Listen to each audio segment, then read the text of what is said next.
الحمدللہ والصلاۃ والسلام علی رسول اللہ اما بعد وتوبوا الی اللہ جمیعا ایھا المؤمنون۔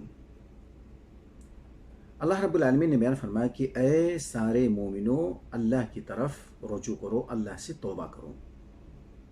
ایک دوسری آیت میں اللہ رب العالمین نے فرمایا استغفروا ربکم ثم توبوا الیہ، تم اپنے رب سے استغفار کرتے ہوئے اس کی طرف رجوع کرو۔ ایک تیسرے مقام پر اللہ نے فرمایا یا ایھا الذین آمنوا توبوا الی اللہ توبۃ نصوحا، اے ایمان والو اللہ رب العالمین سے تم خالص توبہ کرو۔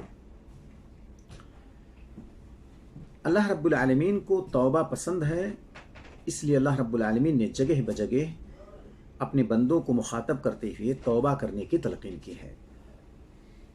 نبی کریم صلی اللہ علیہ وسلم کے بارے میں آتا ہے کہ ایک دن کے اندر 70 مرتبہ سے زیادہ توبہ کرتے تھے۔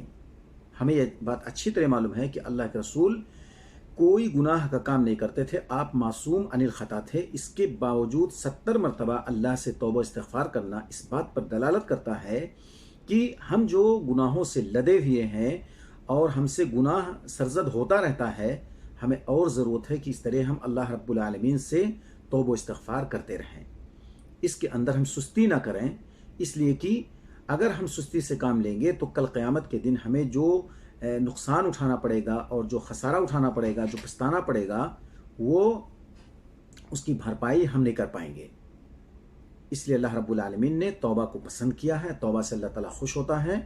اور بندوں کو جو بار بار توبہ کی تلقین کر رہا ہے وہ یہی چیز ہم کو سمجھنی چاہیے کہ اللہ رب العالمین سے ہم توبہ استغفار کرتے رہیں۔ اللہ رب العالمین غفور ہے، اللہ رب العالمین رحیم ہے۔ رات کو آخری پہر اللہ تعالیٰ کا آسمان پر آنا اس بات کی دلالت کرتا ہے کہ اللہ اپنے بندوں کو کس قدر لائک کرتا ہے، کس قدر پسند کرتا ہے ان بندوں کو جو اس وقت اٹھ کر کے اللہ سے توبہ استغفار کریں، اللہ سے کچھ سوال کریں، اللہ سے معافی کے طلبگار ہوں۔ یہ اللہ رب العالمین نے اس چیز کو ہمیں بتایا تاکہ ہم اللہ رب العالمین کی طرف دوڑیں، اس کی طرف آئیں، اس کی طرف لو لگائیں، اور اپنے گناہوں کو سامنے رکھ کر کے ہم مایوس نہ ہوں، بلکہ اللہ رب العالمین کی وسیع رحمت کو سامنے رکھ کر کے ہم اللہ سے توبہ استغفار کریں۔ اللہ تعالی ہمیں اس طریقے سے ان احادیث کو پڑھنے کی، ان آیات کو پڑھنے کی اور سمجھنے کی، اور اللہ رب العالمین کی رحمت سے نا امید نہ ہو کر کے اللہ سے توبہ استغفار کرنے کی توفیق عطا فرمائے۔ وآخر دعوانا ان الحمد للہ رب العالمین۔